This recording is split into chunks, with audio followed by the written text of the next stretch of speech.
The night is quiet now, but there was a time when even quiet did not yet exist. Before names, before stories, before the idea that anything had ever begun, there was only something vast, dark, and unbroken. Before we go further, take a moment to settle in. If you'd like, leave a comment, sharing where you're listening from tonight. Then, let the world slow down with you. And gently, we step backward, past history, past myth, past the point where memory itself can no longer hold its form. The earliest Sumerian texts do not begin with gods walking the earth. They do not begin with kings or cities or laws. They begin with water. Not water as we know it. Not rivers flowing between banks. Not rain falling from clouds. Not seas with shores and horizons. But water as totality, endless, undivided, without direction. The scribes called it Namu, not a goddess in the familiar sense, not a figure with a face or voice, not a personality to worship or fear. Namu was the condition before conditions, the deep before depth, the substance from which form would eventually emerge.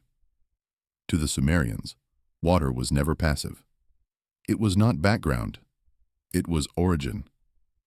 They lived between rivers that decided everything. Floods could bring life or erase it. Fields could flourish or vanish in a season. So when they imagined what came before the world, they imagined water without boundary. A cosmic ocean holding all possibility, but expressing none. No sky above it, no earth below it, no time flowing through it, just presence and waiting. Imagine that state, not visually, but conceptually. There is no where, no when. Nothing moves because there is nothing to move within. This was not chaos exactly. It was potential without tension. The Sumerians did not describe Namu as empty. They described her as full, full of what would come later. Within this primordial expanse, distinctions had not yet formed. Fresh water and salt water were not separate. Above and below were meaningless ideas. Even the act of division, the very idea that one thing could become two, had not yet occurred. This matters, because later traditions often imagine creation as conflict, a battle, a tearing apart. But the oldest Sumerian layers suggest something quieter. Creation begins not with violence, but with emergence. From Namu, the texts say, came the first differentiation. Not people, not animals, not even gods as we later recognize them. First came structure, heaven and earth. They were called An and Ki. An was not a ruler at first. He was the sky itself. Kai was not land as territory. She was ground, solidity, weight. At this stage, they were not separate.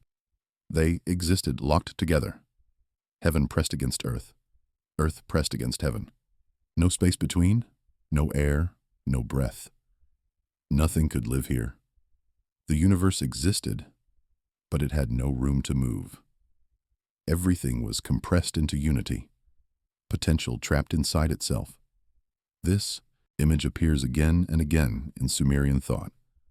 Not separation as loss, but separation as necessity. For anything to exist, there must be space between. And so, from this union, another presence emerged. Not gently, not gradually. His name was Enlil, and his role was not to create, but to divide. Enlil was air, wind, breath.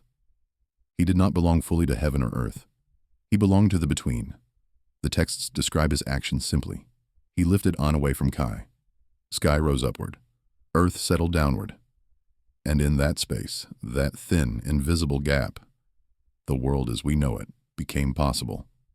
This was the true beginning. Not birth, not light, separation. The Sumerians did not romanticize this act. They understood it as necessary, but also as disruptive. Order requires rupture. Every creation begins with loss. Heaven and earth never reunite. They remain forever apart, held in position by breath and wind. This is why air mattered so deeply. It was not empty. It was active. It held the world open. Now the cosmos had structure. Above, the sky. Below, the earth. Between, the realm of air. But still the world was not finished. It had shape, but no direction.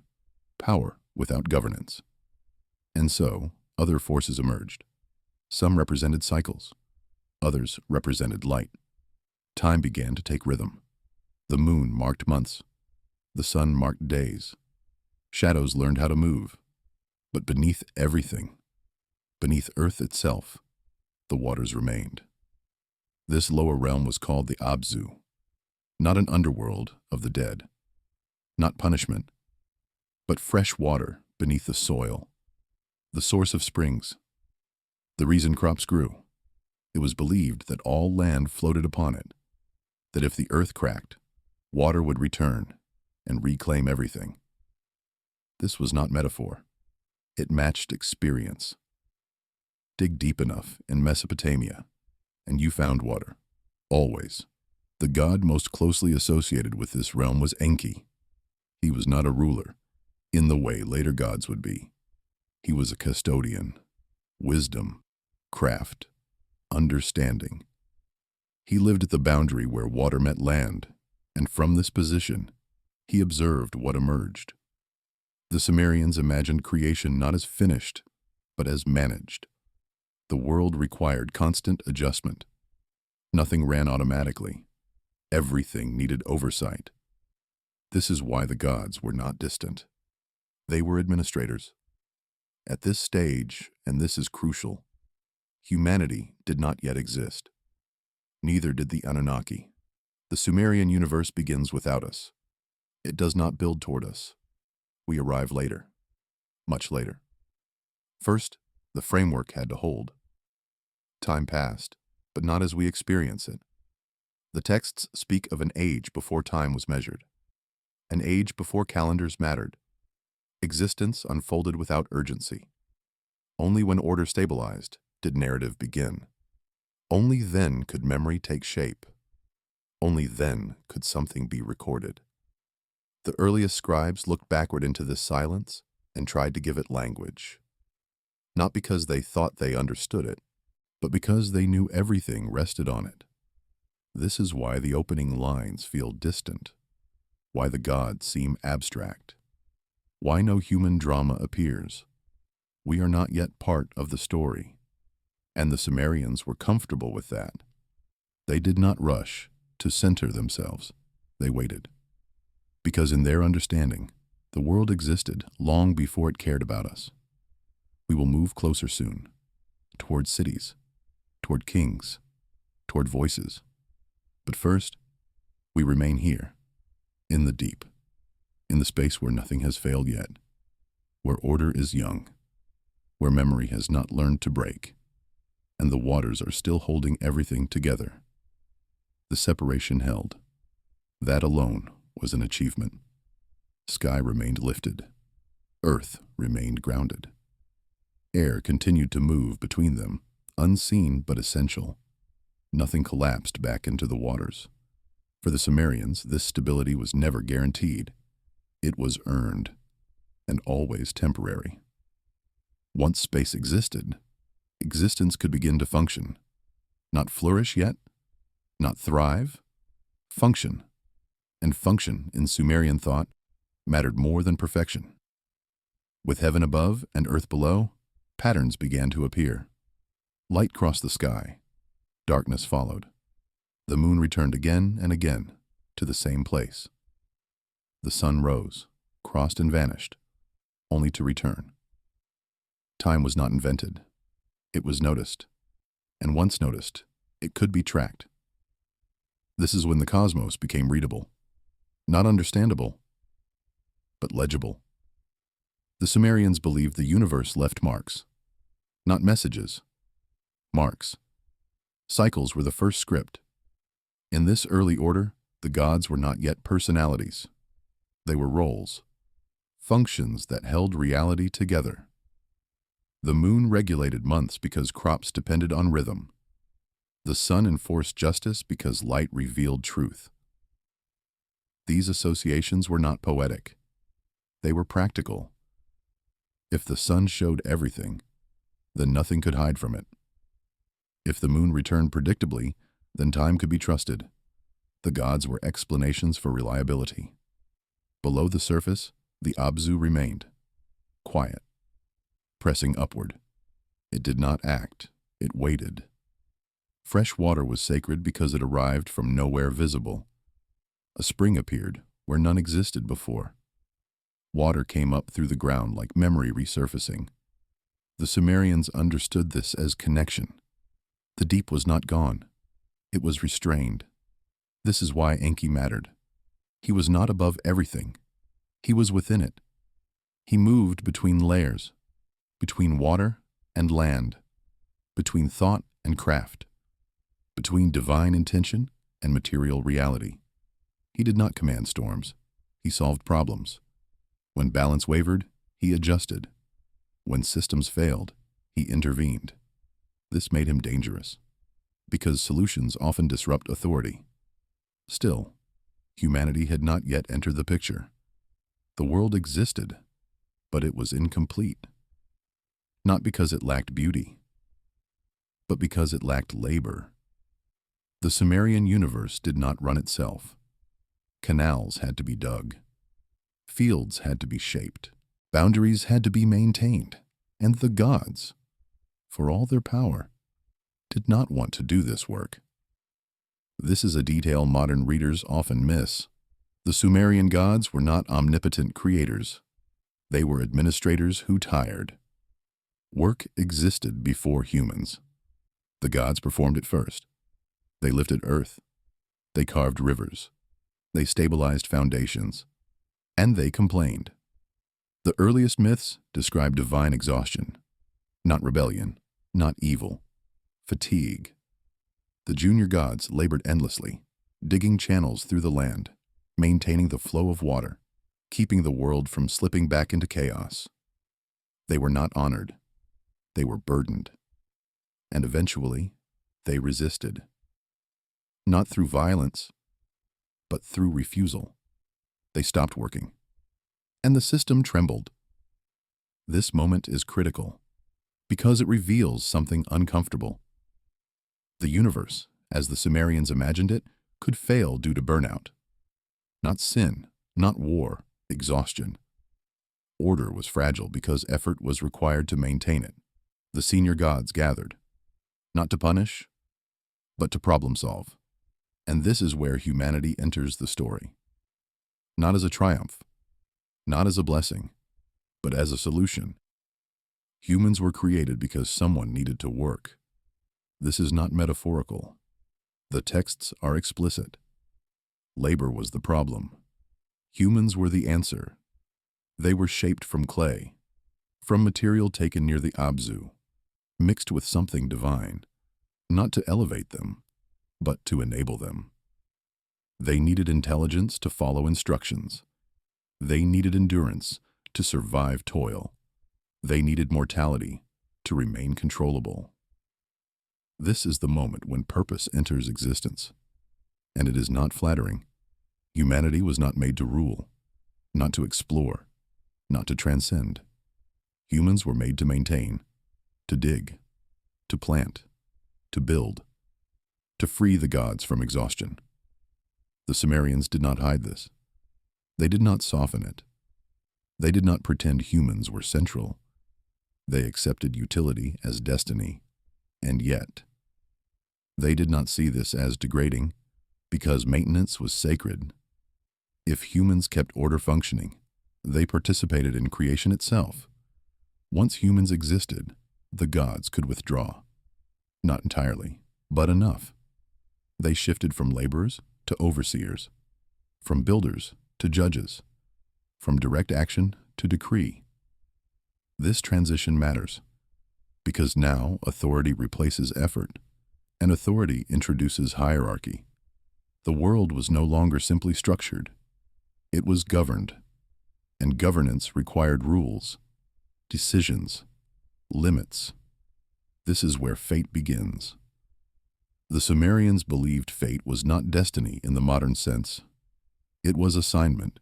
Each thing had a role, a boundary, a duration. Fate was the distribution of responsibility, and those who distributed it were the gods. Among them, a group would later be named, but not yet. Not here. Before titles, before councils, before judgment, there was only the work continuing, fields being shaped, cities not yet founded, time slowly learning how to count itself. And beneath it all, the waters waited.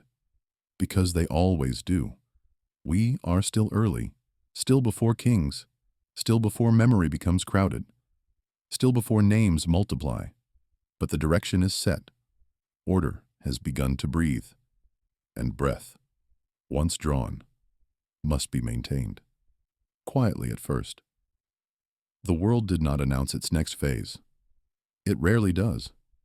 Humans labored because labor was required, not because they understood why. Fields were shaped by hands that did not yet belong to cities. Water was guided into channels that had no names. Shelter existed, but not permanence. At this stage, humanity lived close to the rhythm of necessity, not ideology, not ambition. Survival shaped thought. The Sumerians looked back on this time, not as savage, but as unfinished. Civilization had not yet learned how to remember itself. Memory requires structure. To remember something, you must separate it from everything else.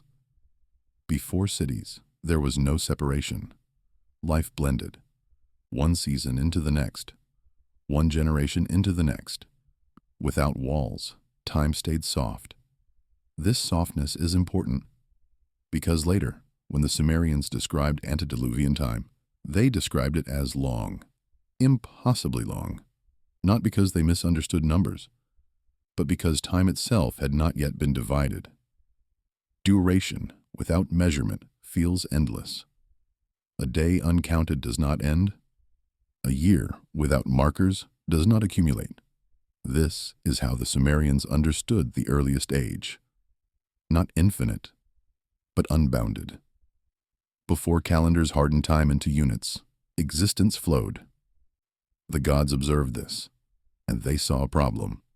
Humans worked, but they worked without coordination. Labor happened, but order did not persist. Fields reverted. Channels collapsed. Settlements shifted. Nothing stayed long enough to accumulate memory. The world functioned, but it did not stabilize. And stability was the next requirement. To stabilize, something new was needed. Not strength, not divinity, authority.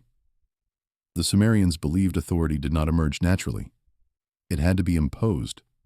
And once imposed, it had to be justified. This is where kingship appears, but not yet as rule. First, as concept. Kingship, in Sumerian thought, did not originate from humans. It descended, not physically, but symbolically. Authority was not claimed, it was granted. This distinction mattered deeply, because if authority came from the gods, it could not be challenged by humans, only replaced by the same divine process. Before the first king ruled, the idea of rule had to exist. Hierarchy was already present among the gods. Senior gods commanded, junior gods obeyed. This pattern transferred downward. Human society mirrored divine structure, not because humans chose it, but because structure replicated itself. The first cities formed slowly, not overnight. They emerged where water could be controlled, where land stayed fertile, where labor concentrated. These places were not chosen randomly. They were discovered. Again and again, humans gathered near the same points: springs, river bends, elevated ground. These locations felt right, not spiritually, functionally. Over time, repetition created significance. A place used often became important. A place important enough required protection. Protection required walls. Walls created inside and outside. Inside became community. Outside became uncertainty. This is where identity formed. Once identity existed, leadership followed. Not kings at first, organizers, coordinators. Those who knew how much grain existed, who remembered whose turn it was to work, who tracked seasons. Memory concentrated in people. This is where power began. The Sumerians did not romanticize this transition. They did not describe it as heroic. They described it as necessary. Someone had to remember. Someone had to decide. And decisions create imbalance. This imbalance is why gods remained involved. Left unchecked, human authority drifts. It grows loud. It forgets its function. The gods watched closely. When kingship finally appeared fully formed, it arrived with ceremony, with declaration, with legitimacy anchored above human will. The texts say, kingship descended from heaven, not to one person, but to a city. This matters, because early kingship was institutional before it was personal. The city received authority. The king held it temporarily. The first city to hold kingship was Eridu. This was not coincidence. Eridu stood closest to the waters, closest to the Abzu, closest to origin. It was believed to be the first city ever founded, not because it was largest, but because it was oldest in memory. Eridu represented the model, not just for governance, but for how humans should live in relation to the gods. Its patron was Enki, the god who understood balance, the god who preferred adjustment to punishment. This shaped Eridu's identity. It was not aggressive. It was foundational. After Eridu, kingship moved, not smoothly, not predictably, but deliberately, from city to city. Each transfer marked instability, because if kingship moved, something had failed. Flood, conflict, neglect. The texts rarely explain why. They simply record the movement. This silence is telling. Before the flood, the Sumerians say, kings ruled for vast spans of time, tens of thousands of years. Modern readers fixate on the numbers. But the numbers are not the point. Duration symbolized distance.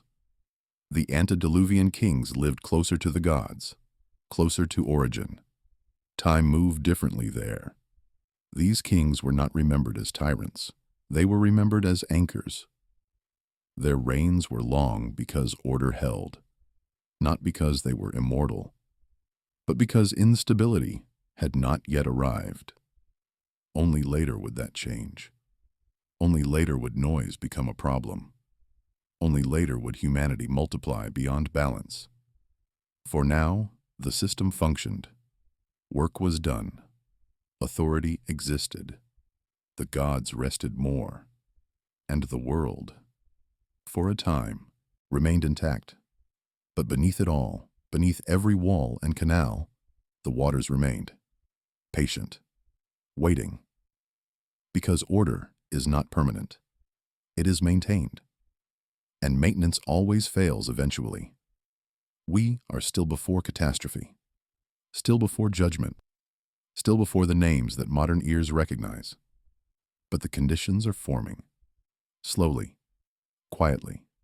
Inevitably. Once authority existed, time could no longer remain soft. It had to be counted. The Sumerians understood something subtle but profound. A society without memory collapses. A society without measurement drifts. So time was given weight. Not philosophically at first. Administratively. Days were marked by light and shadow. Months by the return of the moon. Years by the flooding and retreat of rivers.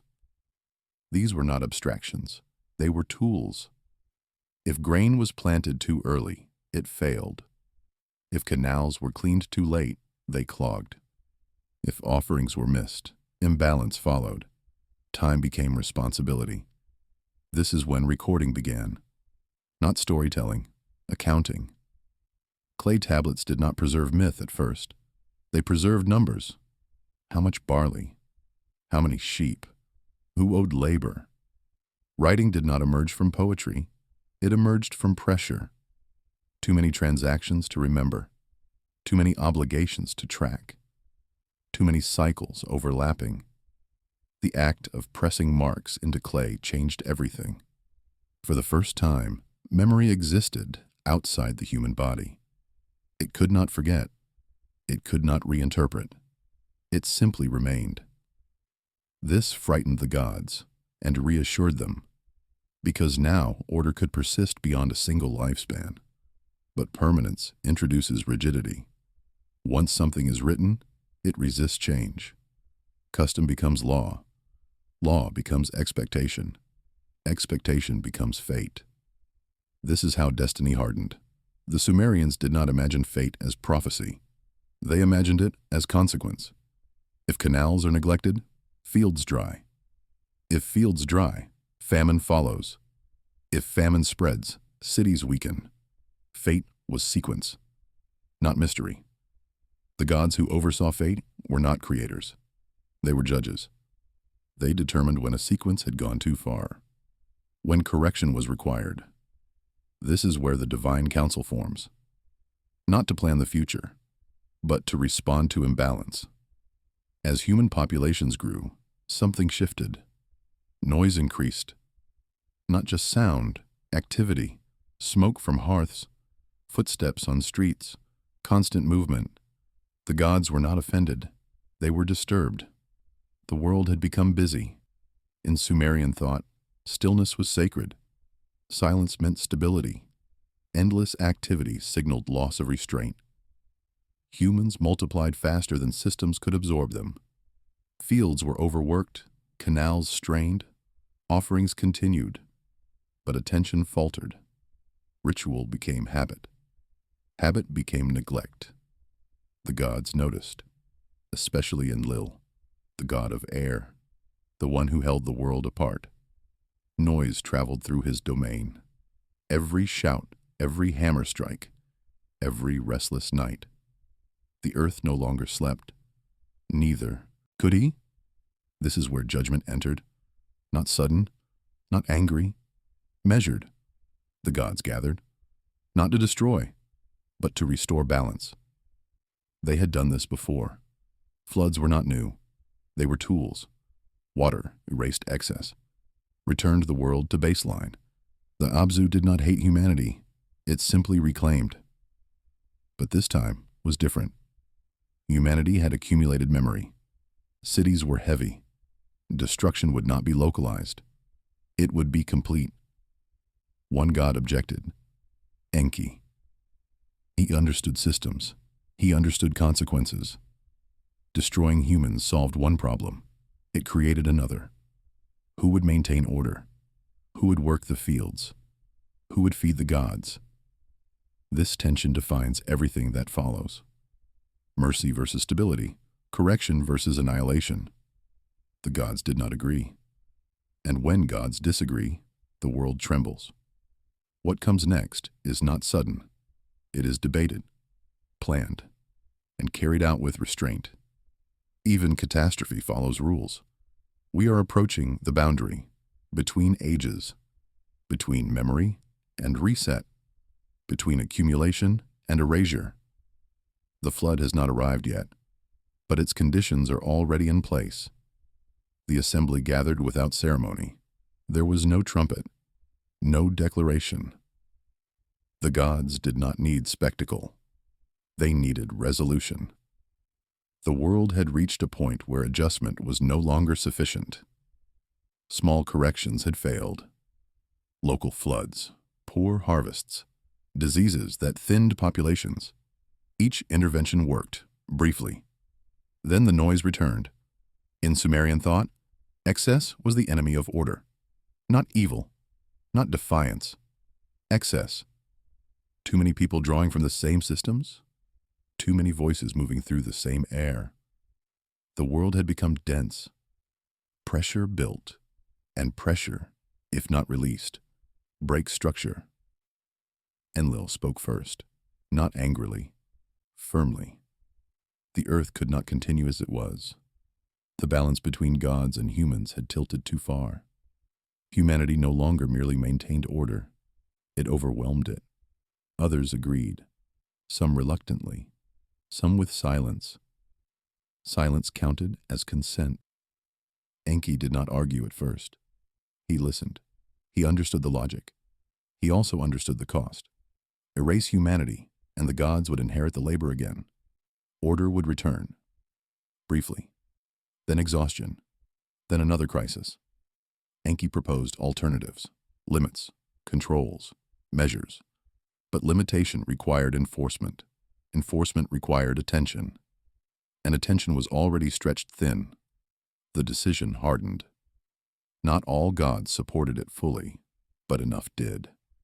And once fate is declared, it cannot be recalled. This rule mattered more than mercy, because without finality, nothing held. The flood was chosen not as punishment, but as reset. Water does not discriminate. It erases equally. Fields, cities, memories. Everything dissolves back into the undifferentiated, just as it had once emerged. But Enki did not stop thinking. Rules could not be broken, but they could be bent. Divine law was exacting. It punished direct defiance. It tolerated indirection. This is where cleverness entered history. Not rebellion, interpretation. Enki did not warn humanity. That would violate decree. He warned the walls. He spoke to reeds. He spoke to structures. If someone overheard, that was not his fault. One man listened. Not a hero, not a warrior, a king. One who still remembered how to listen. His name mattered less than his role. He governed the last city, the final accumulation before erasure. Shurupak, a place already heavy with memory. The warning was precise. Build a vessel, not a ship of exploration, a container, to hold continuity, to preserve seed, not glory. The instructions were technical, measurements, ratios, sealants. This was not mythic fantasy, it was engineering. While others slept, construction began, quietly, without announcement. Those who saw assumed it was ritual. Ritual often looked strange. No one questioned it. When the waters came, they came without malice. Wind followed rain. Rain followed wind. Rivers rose beyond their banks. Canals reversed direction. The world forgot its shape. For days, nothing existed but motion. The boat did not travel. It endured. This distinction mattered. Survival was not progress. It was persistence. When silence returned, the world was gone. Not destroyed. Unwritten. The man emerged. He did not celebrate. He offered thanks. Not because the gods were kind, but because they had allowed continuity. This moment divides time, before and after. Not because the flood changed geology, but because it changed expectation. The gods would never again allow such accumulation. Humanity would never again be allowed to grow unchecked. Limits would be imposed. Mortality would sharpen. Memory would fracture. The antediluvian age ended not in fire, but in water. And water remembers nothing. The new world began lighter, smaller, quieter, and under watch. We have crossed the boundary now. Nothing beyond this point is innocent. Nothing is unmeasured. Nothing is unobserved. When the waters finally loosened their grip, they did not retreat all at once. They lingered. Pools remained where streets had been. Mud settled into doorways. The land breathed slowly, as if unsure whether it was permitted to exist again. The world after the flood was not reborn. It was reduced. The Sumerians described this moment with restraint. No triumph. No relief. Only adjustment. Humanity had survived, but it had not been forgiven. It had been allowed. This difference shaped everything that followed. The survivor did not return to a city. There was no city to return to. What remained were traces, elevations where temples once stood, broken channels half filled with silt, markers without context. Civilization had lost its momentum, and momentum, once broken, is difficult to recover. The gods gathered again, this time not to erase, to limit. They would not destroy humanity again so completely, but they would not allow another unchecked accumulation. The solution was subtle, cruel, perhaps, but effective. Life would be shortened, not immediately, gradually. Lifespans would contract. Time would press more tightly against human experience. Where antediluvian kings ruled for ages, post-flood rulers would rule for decades. Memory would fragment. Continuity would weaken. Fertility would no longer be reliable. Some children would not be born. Some would not survive. Population would stabilize, not through catastrophe, but through quiet absence. Disease would appear, not as punishment, as regulation, a way for imbalance to correct itself without divine intervention. Wild animals would return to dominance in places. Humans would no longer own the land unchallenged. They would compete for it. These measures were not explained to humans. They were simply enacted. This was fate in its truest sense. Not destiny, constraint. Kingship returned, but it returned changed. No longer eternal, no longer mythic. Now it was provisional. Granted, but revocable. Kings were stewards, not anchors. The first post-flood city to receive kingship was Kish. This mattered. Kish was inland, further from the waters, further from origin, symbolically safer. The memory of the flood did not fade. It hardened. It became reference. Every disaster thereafter echoed it. Every failure carried its shadow. Humans rebuilt cautiously. They did not assume permanence. They planned for loss. Temples were rebuilt smaller at first, walls thicker, channels reinforced. Redundancy became wisdom. Writing returned. But now it served more than accounting. It preserved warning, lists of kings, records of reigns, boundaries carefully noted. History became defense. This is where the Anunnaki emerge clearly, not as creators, not as visitors, but as judges. They appear when limits are enforced, when fate is fixed, when judgment is rendered without appeal. They sit in assembly. They determine spans. They assign roles. They do not intervene often, but when they do, it is final. This is why they are feared. Not because they rule, but because they decide when ruling ends. The Sumerians did not imagine progress. They imagined cycles under constraint. Rise, accumulate, correct, never escape. The post-flood world was quieter, not peaceful, measured. Every generation knew it lived under watch, not surveillance, but consequence. From this world, everything familiar emerges: cities, empires, wars, but all of it occurs within boundaries now set. Humanity would never again approach the gods too closely. The distance had been restored, and in that distance, history begins. Not myth, not origin, but record. And record always carries weight. We have entered the human age, the age where memory strains, where names matter, where forgetting becomes possible and dangerous. After the flood, the gods did something more significant than destruction. They withdrew, not completely, not permanently, but enough.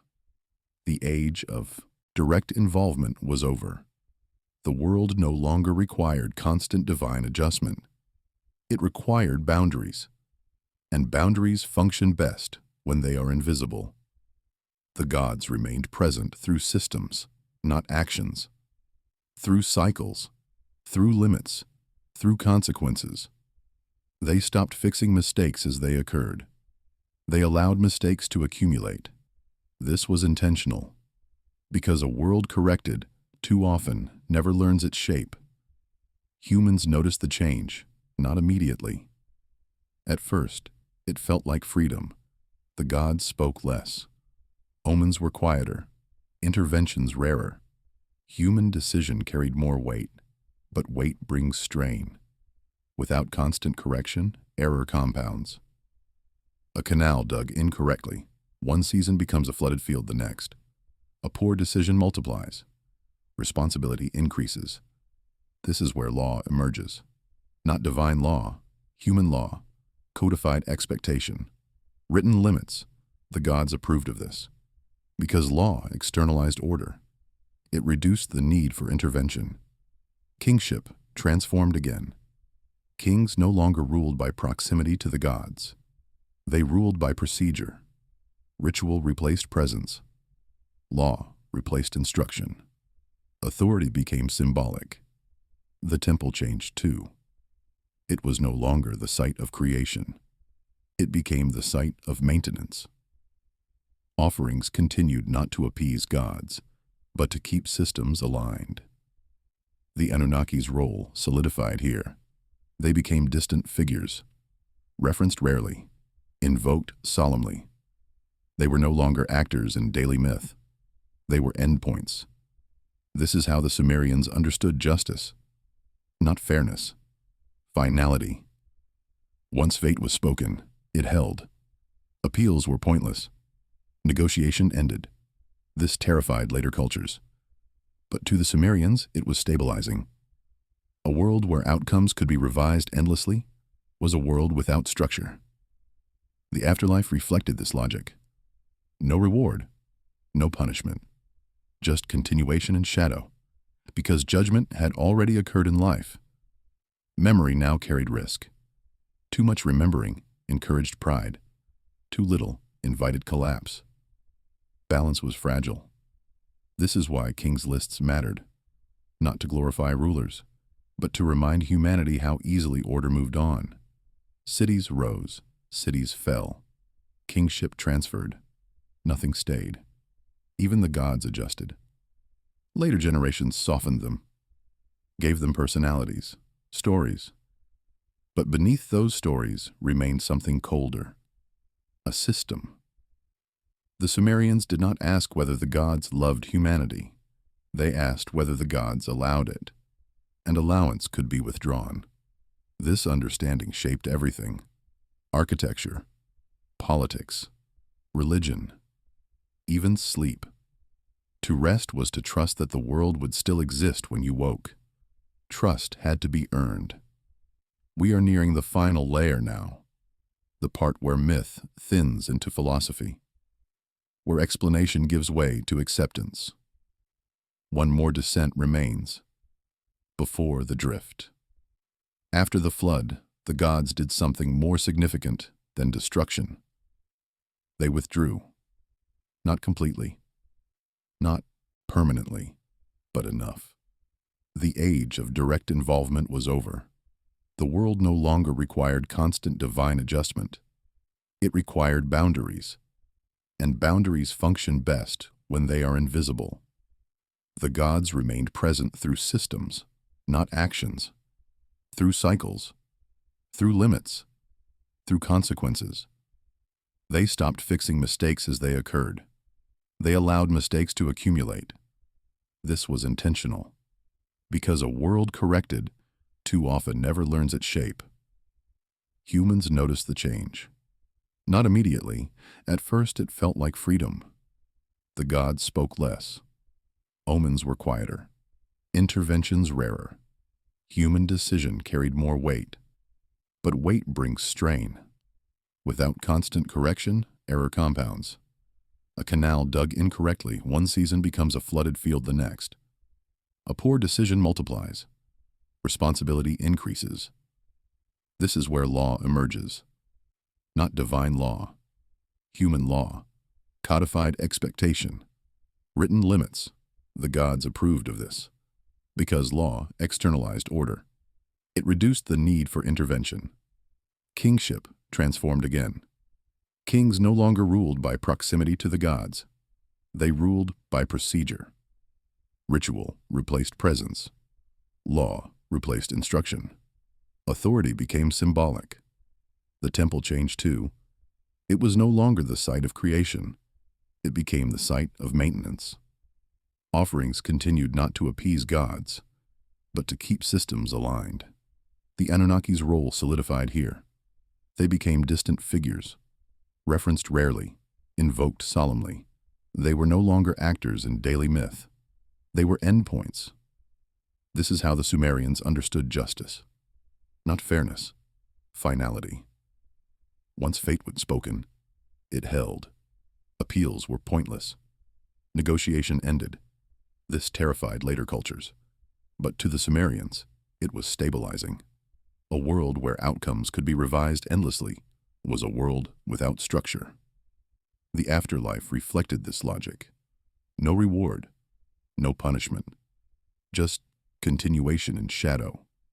Because judgment had already occurred in life, memory now carried risk. Too much remembering encouraged pride. Too little invited collapse. Balance was fragile. This is why kings' lists mattered.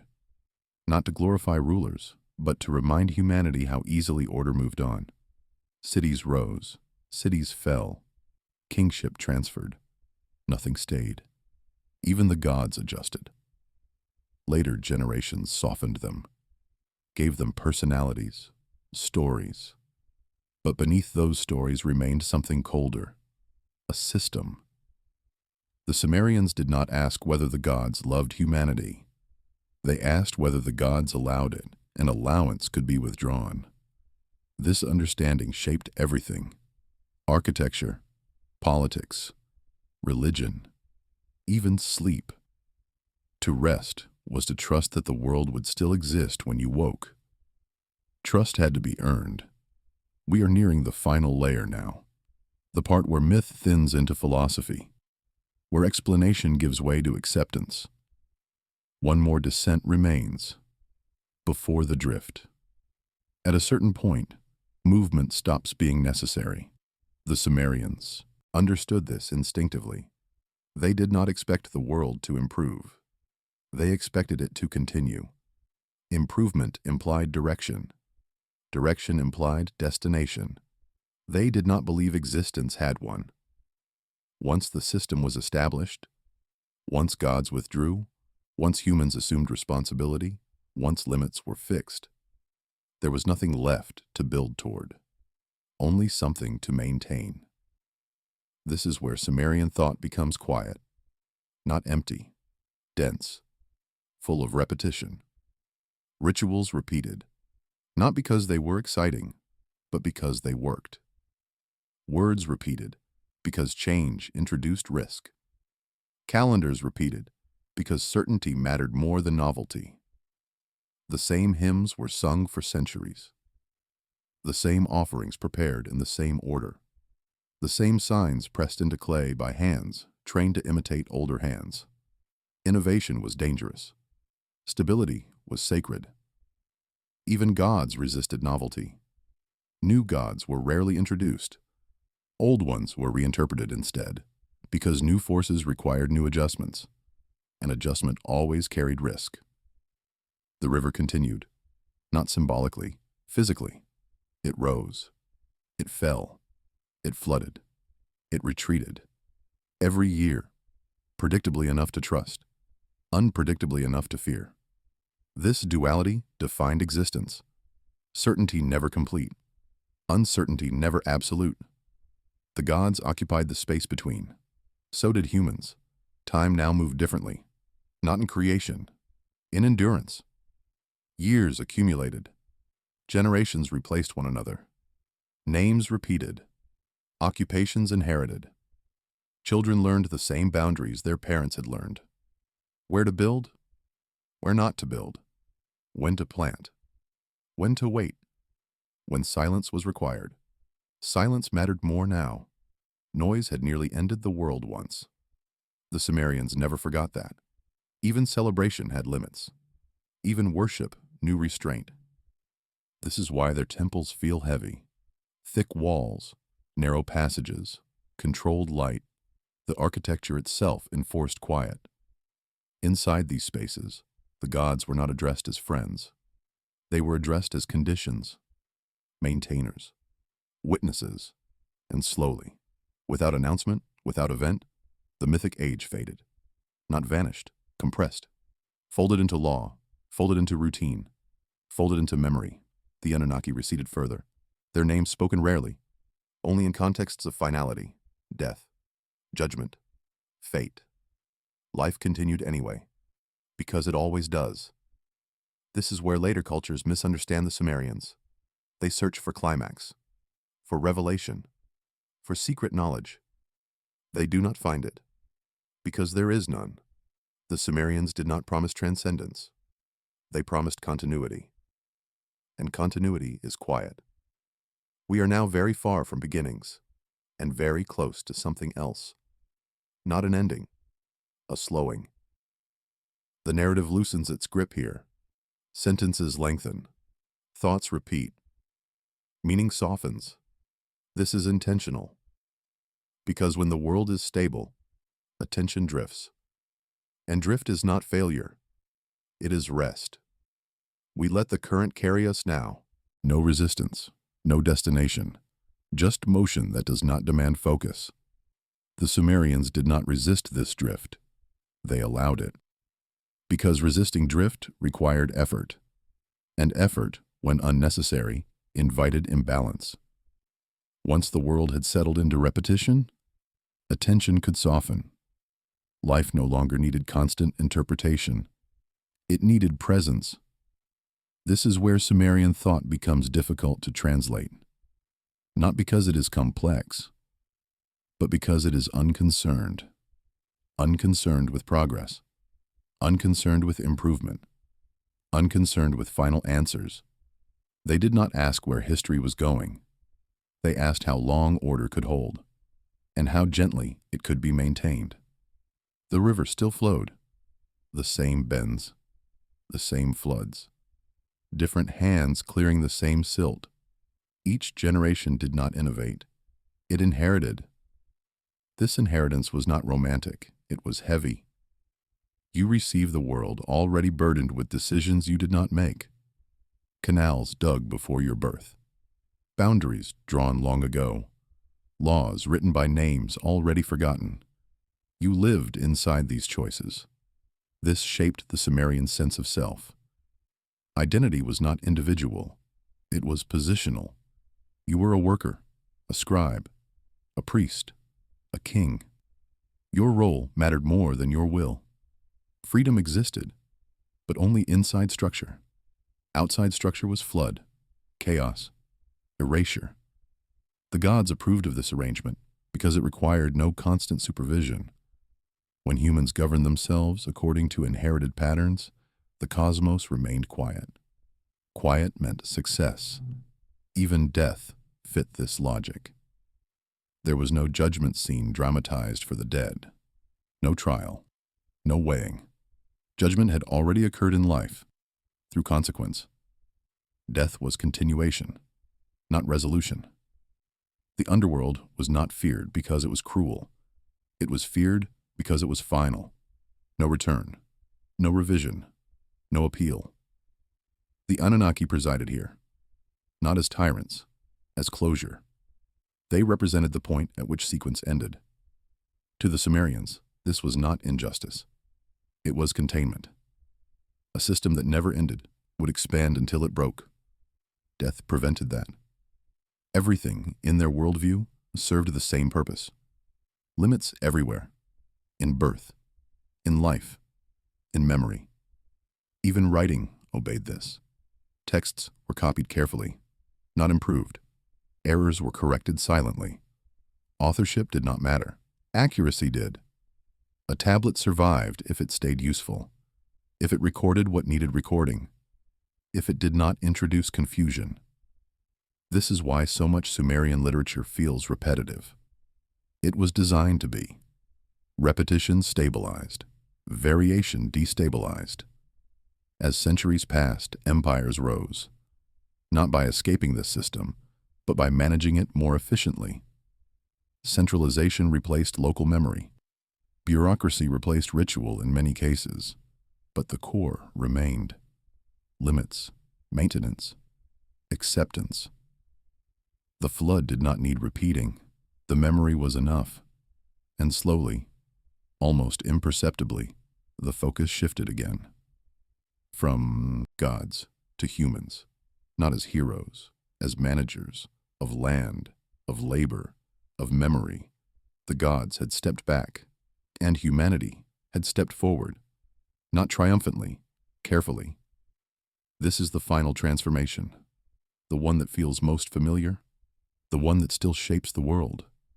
We are nearly at the place where explanation stops, where the story no longer teaches, where it simply rests. One more movement remains, not forward, downward, into quiet. Eventually, even understanding becomes unnecessary. The Sumerians sensed this point long before later cultures tried to explain it away. There comes a moment when meaning no longer adds stability, when interpretation itself becomes noise. At that point, the safest response is not to think harder, but to let go. By this stage, the world no longer needed justification. The gods had names. The laws had form. The rivers had patterns. Nothing essential remained undefined. Adding new explanations would not strengthen order. It would disturb it. This is why later Sumerian texts feel sparse, not empty, restrained. They say only what must be said. Everything else is assumed. The world operates. That is enough. The city wakes. Workers move to fields. Scribes sit with clay. Priests prepare offerings. Not because they believe something new, but because yesterday required it. And yesterday worked. The Sumerians did not romanticize routine. They respected it. Routine meant survival. The gods, now distant, were present only as reference. Their names invoked at boundaries, at beginnings, at endings. The Anunnaki appear rarely, and when they do, it is brief, final, a line crossed, a fate sealed. There is no drama in their presence. Drama belongs to uncertainty. They represent certainty. By now, the myth has thinned. What remains is structure. The kind that does not announce itself. The kind you notice only when it fails. Even catastrophe has become manageable. Floods still occur, but they are no longer cosmic. They are local, repaired, remembered, absorbed. This is how the world continues. Not through revelation, through competence. The Sumerians did not dream of escape. They did not seek transcendence.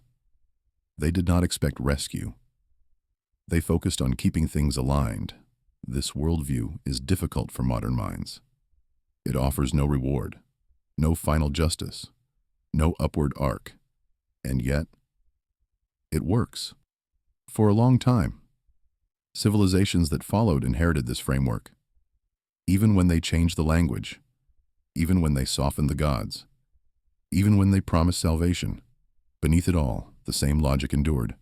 Limit growth, maintain systems, accept mortality, record what matters, repeat what works. This is the quiet legacy, not mystery, not prophecy, maintenance. We are now far beyond the flood, far beyond creation, far beyond the gods' closeness. All that remains is continuation. And continuation does not require attention, only presence.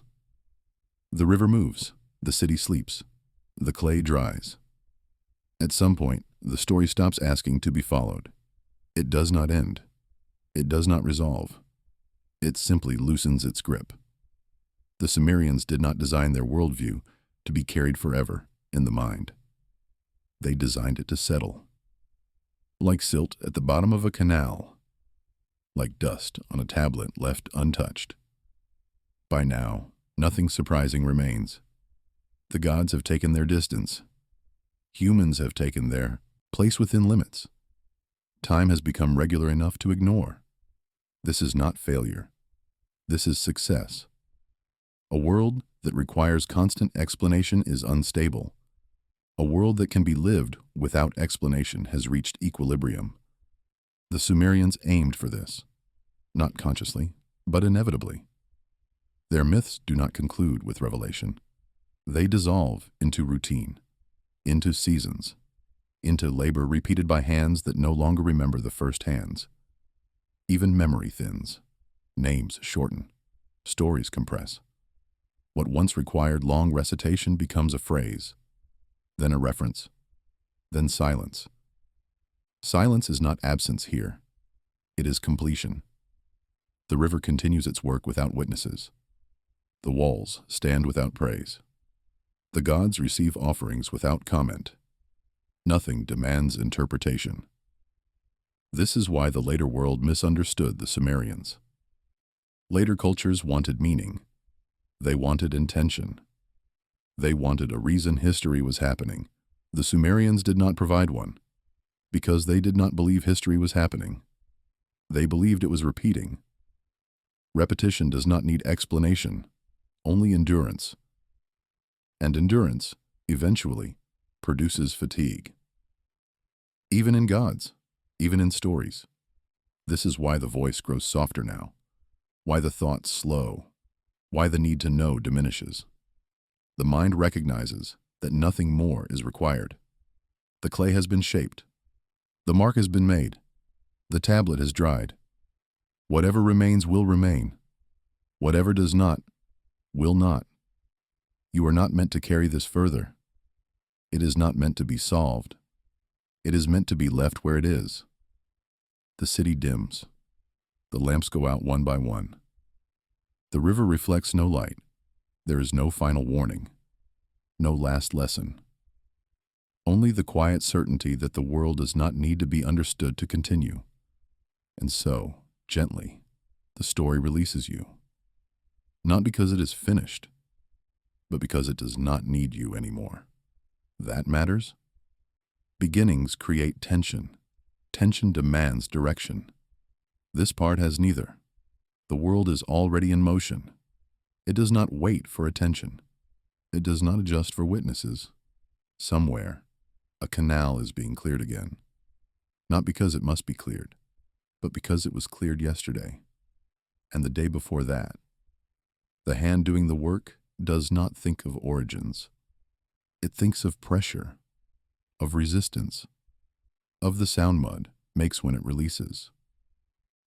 This is how civilization persists, not through belief, through repetition that becomes invisible. The Sumerians understood this instinctively. They did not imagine progress. They imagined continuance. Their myths were not ladders. They were circles. The gods did not move forward. They rotated through roles, the same conflicts, the same negotiations, the same quiet compromises. When Enlil sleeps, the wind still moves. When Enki is silent, the water still rises. The gods are not required for function. They are explanations for pattern. Eventually, the explanation fades, the pattern remains. This is the stage the modern mind struggles with most, because nothing dramatic happens, nothing changes, nothing escalates. But this is the longest part of history. Most days are like this, unrecorded, unremembered, perfectly sufficient. A child is born. No god announces it. No tablet records it. Life continues anyway. A wall collapses. It is rebuilt. No omen is consulted. This is not decline. This is stability. The Sumerians did not glorify it. They accepted it. Their greatest fear was not death. It was disruption. Flood, drought, noise too loud, population too large. Order was fragile. Not sacred. Fragile. And so systems were built, not to last forever, but to be rebuilt again and again. This is why their cities look repetitive, why their temples follow familiar plans, why their rituals repeat the same gestures. Consistency was protection. Variation invited chaos. Even stories obeyed this rule. They changed slowly, imperceptibly. A word adjusted, a name softened, a god absorbed into another. No one noticed. No one needed to. The story you are hearing now would have unsettled them. Too long, too focused, too intentional. They preferred fragments, pieces, things you could leave and return to without loss. That is why this part stretches, why it refuses climax, why it does not reward attention. Because the Sumerian world did not reward attention. It rewarded participation.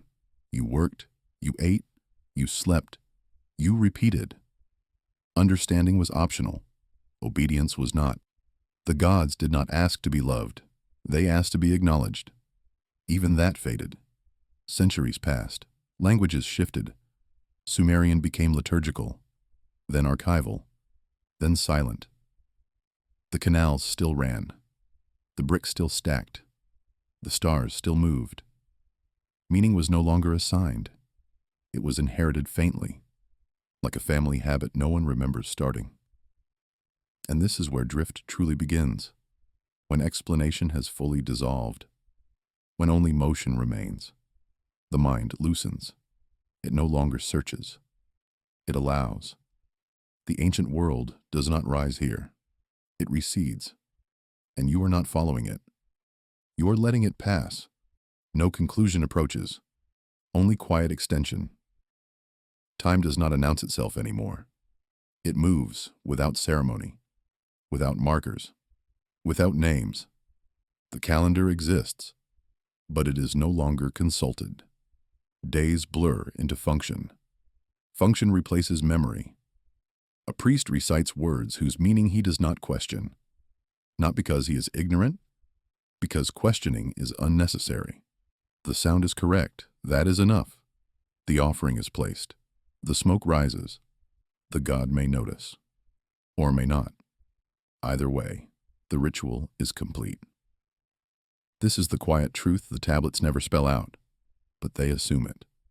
The gods were never fragile. Belief was. And belief does not disappear in fire or conquest. It thins, slowly, like silt settling in still water. The Sumerians did not wake up one morning and stop believing. They simply stopped thinking about believing. When something works long enough, it becomes background. The flood myths were no longer warnings. They were stories children half listened to. The Anunnaki were no longer judges. They were names in recitation. Even Enlil softened. Not in power, in urgency. Storms still came, but they were weather now, not messages. This is how the divine retreats. Not upward, but sideways. Into habit, into architecture, into phrasing. A temple becomes a building. A god becomes a statue. A statue becomes decoration. No moment marks the transition. No collapse, no betrayal, only continuation. Empires arrive, not suddenly, but gradually. New kings use old titles. New gods wear familiar crowns. Akkadian replaces Sumerian. But the rituals remain. Names change. Structures do not. This is not replacement. It is absorption. The older gods do not die. They are translated.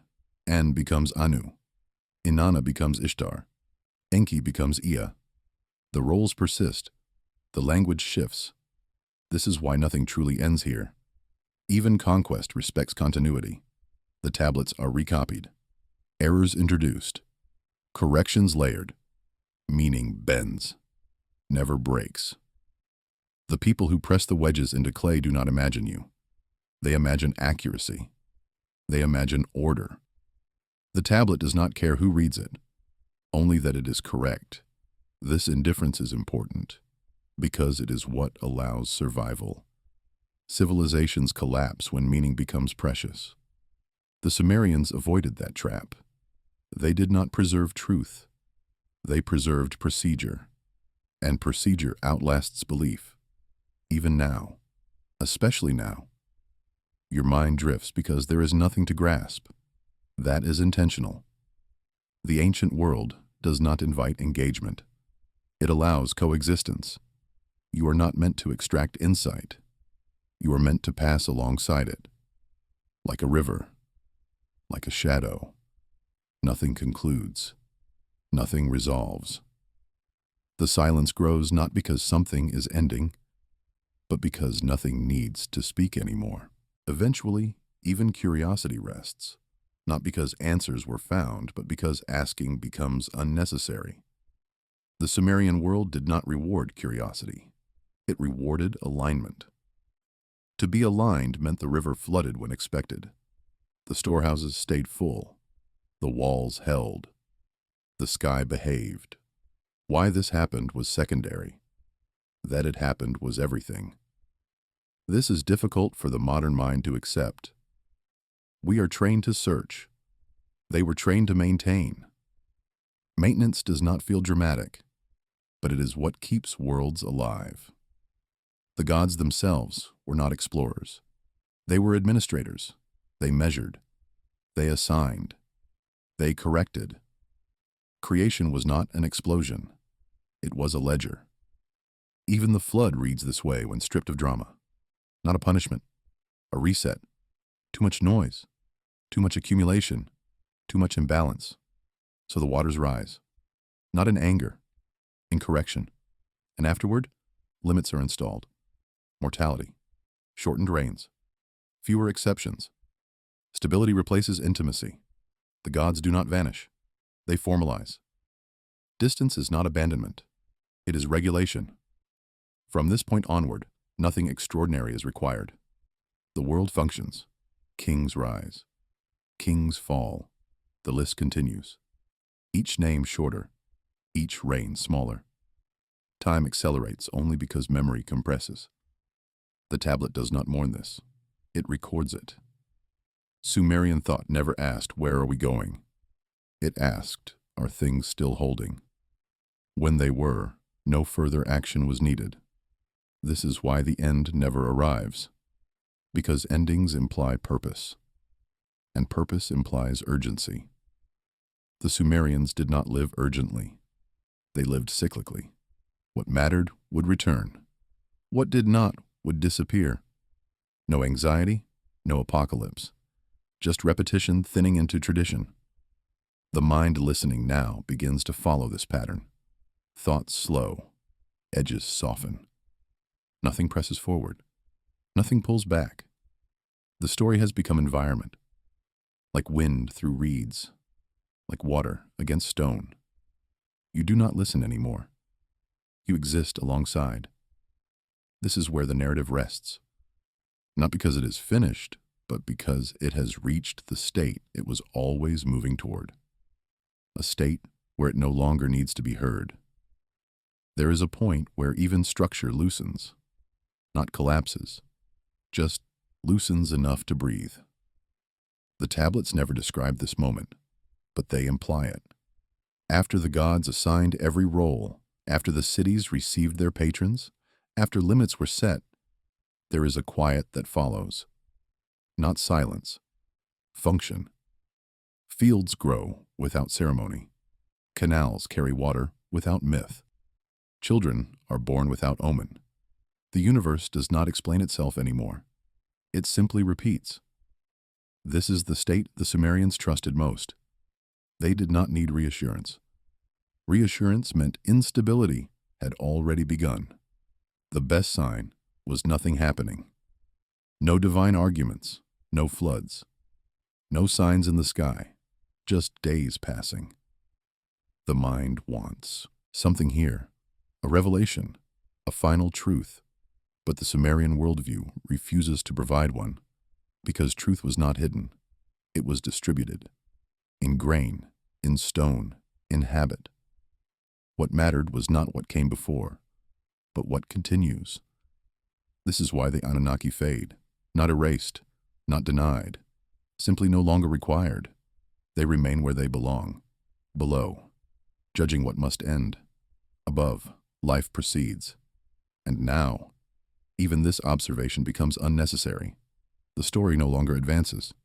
It settles into the same rhythm the ancients trusted. breath in, breath out. Nothing is demanded. The world holds itself. There is a moment when the idea of origin dissolves, not because it was answered, but because it no longer matters. The Sumerians did not live inside beginnings. They lived inside continuity. Once the canals were dug, once the fields were measured, once the calendar was fixed to moon and flood, the past stopped pulling. Memory remained, but it stopped directing. This is what stability looks like. Not excitement, not revelation, predictability. The gods preferred this state, not because it honored them, but because it required nothing further. When the world runs correctly, divine presence becomes background. Storms still arrive, but they arrive on schedule. The river still swells, but within expected margins. The sky still moves, but never surprises. Surprise was the sign of danger. In myth, chaos announces itself loudly. In reality, chaos arrives when routines fail. So the Sumerians wrote routines on clay, on memory, on habit. They recorded offerings. They recorded rations. They recorded labor. They recorded enough. Nothing excessive. Nothing missing. This is why their tablets feel quiet. They are not emotional documents. They are balanced ones. Balance was sacred, not belief. A god did not need devotion. A god needed order. And order did not come from awe. It came from repetition. This is why the great questions recede. Who created whom? What existed first? Why this god outranked that one? Those questions destabilize. Instead, the scribes focused on continuity. Who holds the office? Who owns the field? Who receives the ration? The universe is present in these details, not as mystery, as maintenance. The listener now feels this shift. Thought no longer seeks meaning. It accepts sequence. One thing follows another. Nothing interrupts. This is the safest place in the story. No flood, no descent, no judgment, just the held world. And in this state, even the story loosens its grip. You are not being told something anymore. You are sharing duration. Time is no longer counted. It is occupied. At some point, even the word ancient loses its meaning, not because time has passed, but because time is no longer measured. The Sumerian world did not move forward. It circulated. Days were not steps towards something. They were returns. Morning returned. Evening returned. The river returned to its banks. Nothing progressed. Everything resumed. This is why the past never felt distant to them. It was still happening. Creation was not behind them. It was beneath them, under every brick, under every canal, under every rule. The first separation of sky and earth was not an event that ended. It was an action that continued. Sky still stayed up. Earth still stayed down. As long as that remained true, nothing else required attention. The gods did not need to speak. They were already obeyed. Silence in this system was confirmation. Only when something broke did language return. A storm that arrived early. A flood that rose too high. A harvest that failed. Those were questions, and questions meant correction was required. But here, in the long middle of existence, nothing breaks. This is where most lives are lived. Not in myth, not in catastrophe, in continuity. Children grow. They learn the same paths. They repeat the same gestures. The clay remembers their hands. The city remembers their footsteps. The gods do not intervene, because intervention would mean something went wrong. Instead, the world breathes evenly. This is the state the tablets never dramatize, because drama would misrepresent it. Drama implies tension. There is none here. Only duration. Even death does not interrupt this rhythm. The dead descend. the living remain. Both processes are expected. No shock, no protest. The underworld does not threaten, it receives. The Anunnaki do not watch, they wait. Waiting is not inactivity, it is readiness. Everything is in place, and now, even this description loosens. Words thin. The listener no longer tracks meaning, only cadence. Like footsteps fading into sand, like water flattening after a ripple. The story has not ended. It has simply reached the state the Sumerians trusted most, the state where nothing needs to change. Nothing signals this stage. There is no marker, no threshold crossed. It is simply where things remain. The Sumerian imagination did not chase intensity. It trusted continuity. A world that does not demand attention is a world that is working. The gods preferred this condition because it required nothing from them.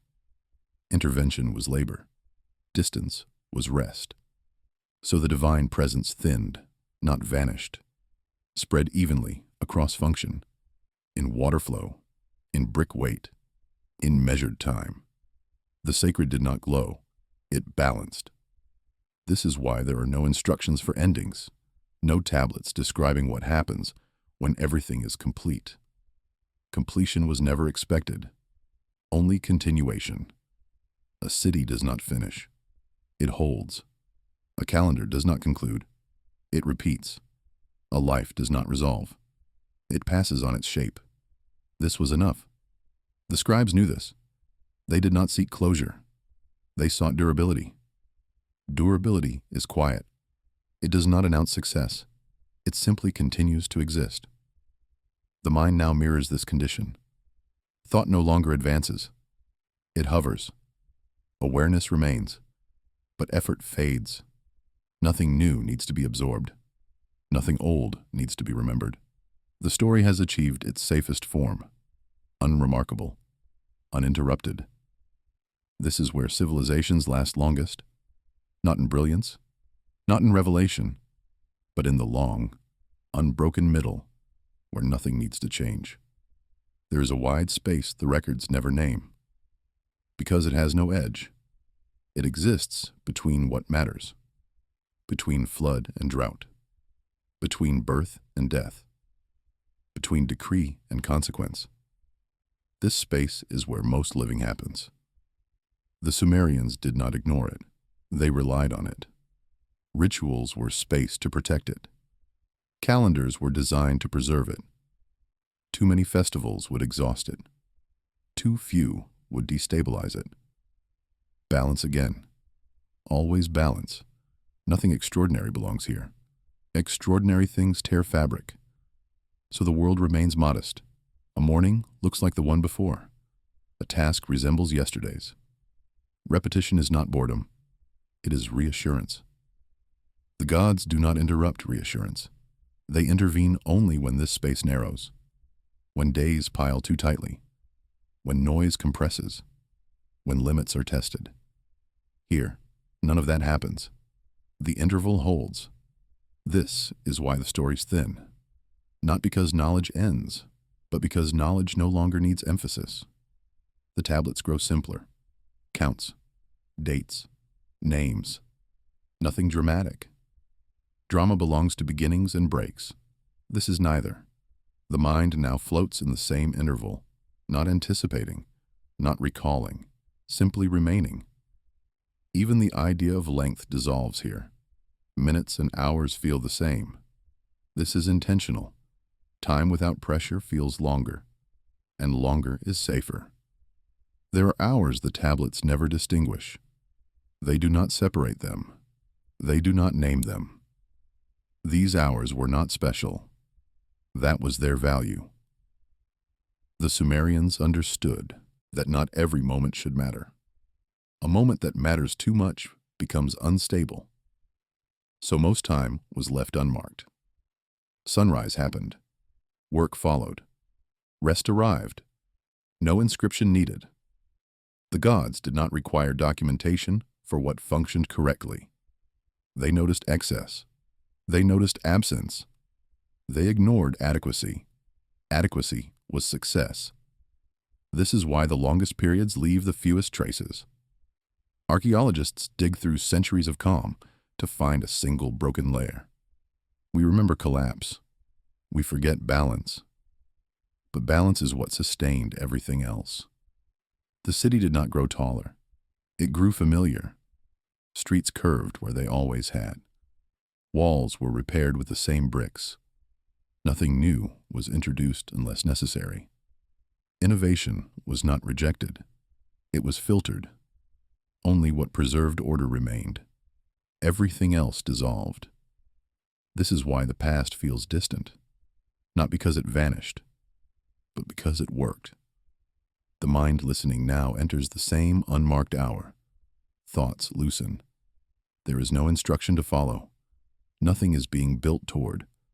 Nothing is being taken away. The story has flattened into time itself, not empty. Even. This is the safest place to rest. Nothing changes here, and nothing needs to. Expectation is a form of tension. The Sumerians learned how to release it. They did not wait for signs. They waited for seasons. A sign demands interpretation. A season demands patience. Patience was safer. The sky did not need decoding. It needed watching. The river did not need prophecy. It needed clearing. So attention stayed close. Hands knew what to do. Feet knew where to go. This knowledge did not feel learned. It felt inherited. Inheritance does not hurry. A son learned from silence as much as instruction. A daughter learned from repetition as much as correction. Nothing was explained unless it failed. Failure triggered speech. Success required none. This is why the gods spoke rarely. Speech meant imbalance. Here, no imbalance appears. The hours stretch evenly. No sharp edges. No peaks. Even memory softens. You do not recall when this began. And that is correct. Beginnings belong to myths. This belongs to living. The tablets would approve of this state. They would record nothing. Recording nothing meant nothing was wrong. The mind now mirrors the same logic. No question arises. No conclusion forms. Only duration. This is not emptiness. It is trust without language. At some point, time no longer needs guidance. It carries itself. The Sumerians did not imagine time as something fragile. They imagined it as weight-bearing, strong enough to hold cities, strong enough to hold memory, strong enough to hold forgetting. Nothing needed to be pushed forward. Nothing needed to be pulled back. The rhythm was already set. When a rhythm holds long enough, it becomes invisible. The days here are invisible. They do not stand out. They do not ask to be remembered. They simply pass through. The gods do not interfere with this kind of time. Interference would break its strength. So divine presence remains distributed in law tablets, in boundary stones, in the measured width of canals. This is divinity without spectacle. The Sumerians trusted this form most. Spectacle fades, structure remains. The listener now rests inside structure. Nothing surprising occurs. Nothing demands attention. Even the idea of length dissolves further. This is important. A long script should not feel long. It should feel wide. Wide enough for thought to lie down. Wide enough for memory to loosen its grip. Wide enough for awareness to remain without effort. This is the width the Sumerians lived within. Not excitement, not revelation, sufficiency. The story no longer progresses. It circulates gently, like air in a closed room, like water held by banks that do not move. You are not waiting. You are resting inside duration. There are hours that do not ask to be filled. They arrive already complete. The Sumerians lived inside these hours more than any other. They trusted them. An hour that requires nothing cannot fail. It does not need achievement. It does not need explanation. It only needs to pass. Passing was not loss. It was function. The world functioned best when nothing tried to improve it. Improvement implied dissatisfaction. Dissatisfaction implied imbalance. So the best hours were unremarkable. A pot fired correctly. A gate opened and closed. A ledger balanced. Nothing worth mentioning. And because it was not mentioned, it endured.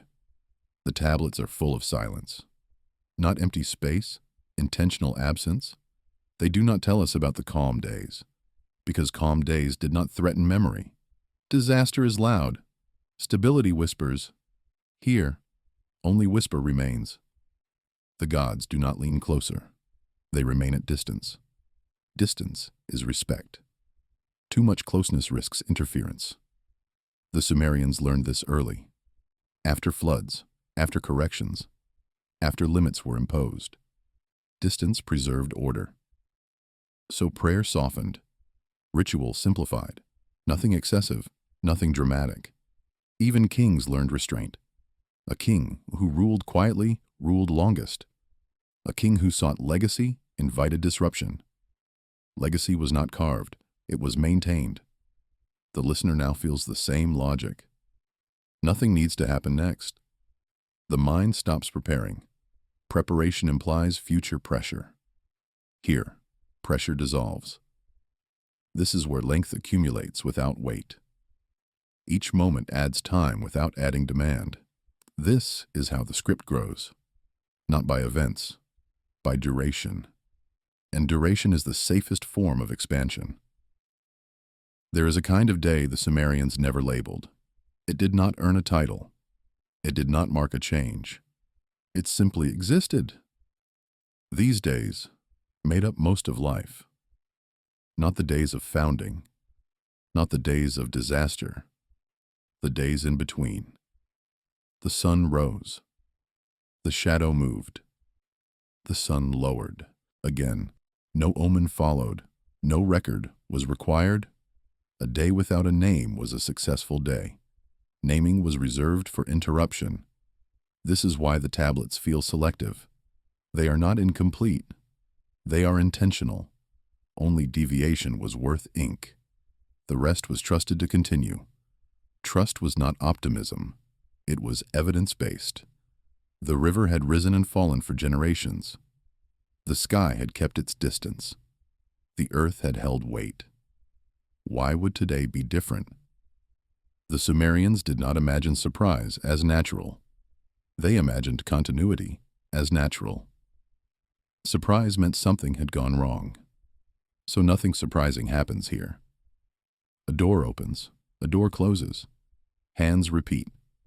Gestures learned long ago. These gestures do not require thought. They require presence. Presence is enough. The gods do not comment. They do not need to. Commentary implies uncertainty. Here, there is none. The mind now drifts into the same unnamed day. No expectation follows the next sentence. No conclusion waits at the end. Time spreads instead of pointing. This is where sleep deepens. Not because awareness fades, but because effort releases. You are not following a story anymore. You are sharing duration. The script does not move forward. It remains. And remaining is the longest human activity. The Sumerian world breathes evenly. Inhale. The river swells. Exhale. The water returns. Nothing strains. Nothing pauses. This rhythm does not require attention. It requires allowance. Allowance was learned early. After correction, not before. The flood taught limits. The aftermath taught patience. Once patience was learned, nothing further was demanded. The gods did not hover. They receded into pattern. Pattern is quieter than presence. The temple bells ring at expected hours. The doors open at expected times. Even the sky seems closer when it behaves. Stars move as they always have. Their paths require no commentary. They are not signs. They are confirmations. Confirmation is calm. The scribes understood this. They did not describe the stars every night. They described them when they shifted. Here, nothing shifts. The mind begins to mirror this condition. Thought becomes breath. In, out. No need to count. Counting implies concern. Here, concern dissolves. The story has no momentum now. Momentum would disturb balance. Instead, there is weight, not heaviness. Grounding. You are held. By time that does not hurry. By words that do not press. Nothing is being prepared. Nothing is being concluded. This is where the longest stretches of existence reside. Unremarked. Uncelebrated. Reliable. Evening arrives without ceremony. It does not announce itself. Light softens. Edges blur. The day loosens its grip. The Sumerians did not fear this moment. They welcomed it. Nothing important was meant to happen now. Work had already been done. Measures already checked. Even the gods were less attentive. Attention, like labor, had its hours. This was not withdrawal. It was balance. The sky dims but does not disappear. Stars arrive one by one, not as messages, but as confirmation that nothing has changed. The same constellations, the same distances, no deviation. A deviation would require response. Here, there is none. People settle. Animals quiet. The city lowers its volume. This lowering is not an ending. It is a continuation in a different register. The tablets rarely describe nights, because night was not where decisions were made. Night was where endurance was preserved. Sleep was not escape. It was maintenance. The mind listening now follows the same descent. Thoughts do not stop. They soften. Nothing sharp remains. Even the desire for meaning loosens. Meaning belongs to daylight. Here, function rests. The gods approve of this. They prefer a world that knows when to stop acting. A world that does not demand constant attention. A world that can be left alone. This is the greatest compliment the Sumerian gods could receive. To be unnecessary. And now, the story reflects that state. Nothing new enters. Nothing exits. The script extends not by motion, but by remaining present a little longer. Time does not advance. It widens. You do not reach the end. You rest alongside it. Night settles the way dusk does, slowly, without intention. The Sumerians did not imagine night as absence. They imagined it as suspension. Nothing is removed. Nothing is added. The world pauses without stopping. Fires burn lower. Voices soften. The city does not sleep all at once. It dims in layers. A door closes. Another remains open. Someone still walks a familiar path. Nothing urgent follows them. The gods are not closer at night. They are not farther. Distance does not change. Only attention shifts. Attention no longer searches. It rests. The underworld remains where it always has been. The heavens remain untouched. Nothing crosses boundaries. Boundaries are respected most when nothing presses against them. This is why the night feels wide. No demand pulls the mind forward. No memory pulls it back. The present expands.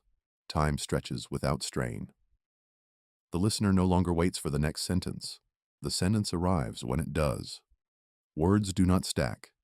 They drift. This is not conclusion. Conclusion would imply completion. Completion would imply purpose fulfilled. The Sumerian world did not operate on fulfillment. It operated on continuation. And continuation does not end. It holds, like the night holds the city. Not tightly, not loosely, correctly. Nothing needs to change. Nothing needs to be understood. The story has become atmosphere. You are not inside it. It is around you. There is a point in the night when even the idea of time loosens. Not because it disappears, but because it no longer matters. The Sumerians would have recognized these hours. They did not name them. They did not measure them. They trusted them. Nothing was expected to happen here, and that expectation was fulfilled. The city rests, but does not collapse. Walls stand without being watched. Canals hold their shape without tending. The gods do not patrol. Patrolling implies risk. Here, risk has withdrawn. The stars move, but no one counts them. Their movement is not information. It is reassurance. Reassurance does not need witnesses. This is why the tablets grow quiet, not empty. Quiet. Silence was not absence of thought. It was confidence. Confidence that the order established long ago still holds.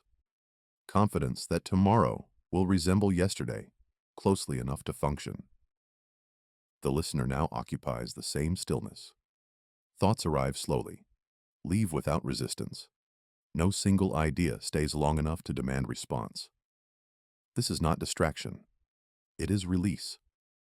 Release from needing to understand. Understanding belongs to daylight. Here, continuation is enough. The narrative does not deepen. It broadens, like darkness widening between stars. Nothing sharp appears. Nothing resolves. Resolution would interrupt this balance. The Sumerians didn't seek resolution. They sought endurance. Endurance looks like this: unmarked, unremarkable, but unbroken. And because it is unbroken, it does not end. There is an hour the Sumerians never described, not because it was unknown, but because it resisted language. It sits between awareness and sleep, between remembering and letting go. This hour did not belong to gods. It did not belong to humans. It belonged to continuation itself. No rituals were scheduled here. No omens expected. The world was trusted to hold on its own. Trust is heavier than control. Control must be exercised. Trust must be earned. The Sumerians earned it slowly, through repetition, through survival, through countless unrecorded nights like this one. Nothing important happens here. That is the point. Importance would pull attention back. Here, attention loosens. The body settles. The mind thins.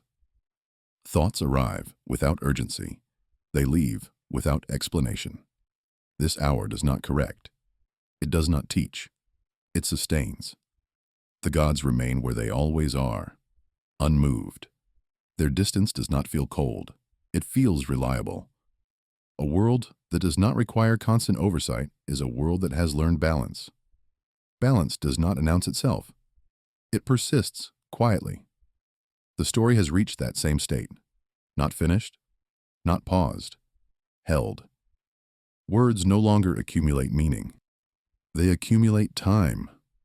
Time without pressure. This is how the script grows now, not toward an end, but outward. Like darkness expanding gently. Nothing waits beyond this sentence. And that is correct. There is a moment when thought stops holding itself together, not falling apart, unhooking. The Sumerians did not fear this moment. They did not chase it either. It arrived when it arrived, like night cooling stone, like breath finding its own depth. No instruction guided it. No ritual summoned it. The world simply allowed it. Allowance was the final discipline. After law, after measure, after calendar, allowance remained. Here, ideas do not connect. They touch briefly, then separate. Nothing insists. Memory loosens its grip. Not forgetting, softening. The city remains intact even when no one is thinking about it. Walls do not require attention to stand. Canals do not require belief to hold water. This was the Sumerian proof of order. Order that did not depend on vigilance. The gods preferred this. Vigilance implied fragility. Here, fragility has receded. The listener feels this shift. You are not tracking words anymore. Words pass through. Meaning does not assemble. It does not need to. The story is no longer something to follow. It is something to share space with. Time becomes broad, not slow, wide. Wide enough that nothing presses. Wide enough that nothing pulls. This is not emptiness.